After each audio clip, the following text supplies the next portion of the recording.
Senator Blumenthal.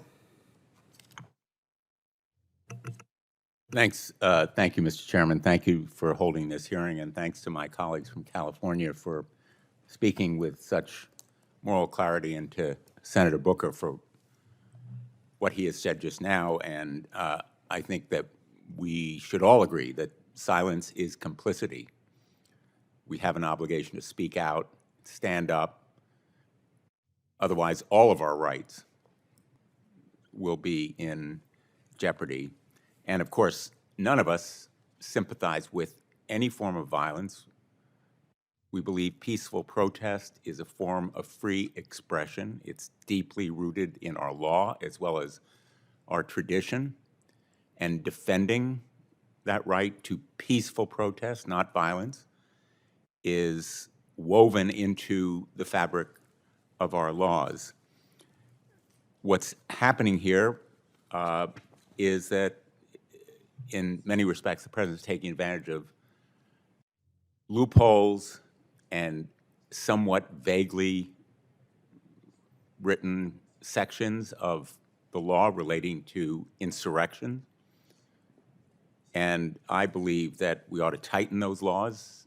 That's the reason that I will be introducing tomorrow morning an insurrection reform bill with the support of Senators Schiff and Padilla, as well as others who are on the Judiciary Committee and the Armed Services Committee, because actually Title X is an armed services title because it affects the powers of our armed services, and I think that it needs to be reformed.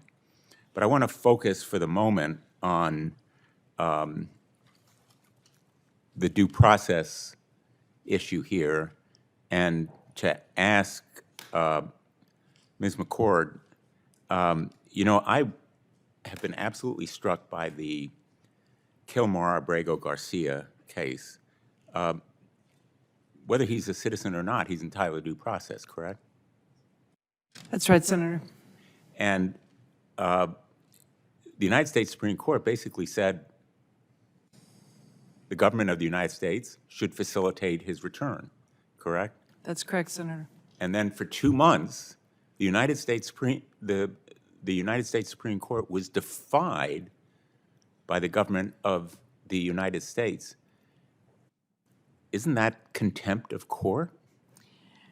Well, this is what I know Judge Zenas is looking into in Maryland, and the government has made various arguments along the way. It has withheld some supposed evidence that would go to this question of whether it was actually in contempt, which of course comes down to whether the United States government had the power and the authority to get Mr. Abrego Garcia back. He is now back. They had that power and authority. And they have the power to bring back others who have been deported illegally as well, correct?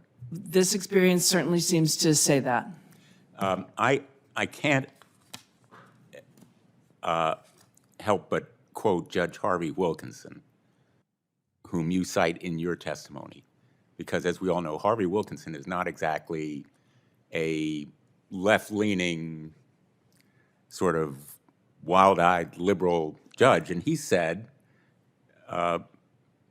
quote, "If today the executive claims the right to deport without due process and in disregard of court orders, what assurance will there be tomorrow that it will not deport American citizens and then disclaim responsibility to bring them home?"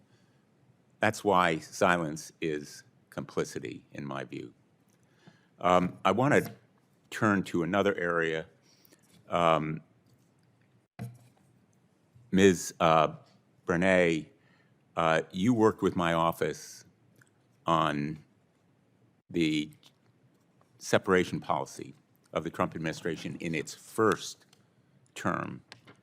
And my understanding is that a lot of those kids who were separated from their parents are still separated. Do you have an estimate as to how many are still without reuniting with their parents?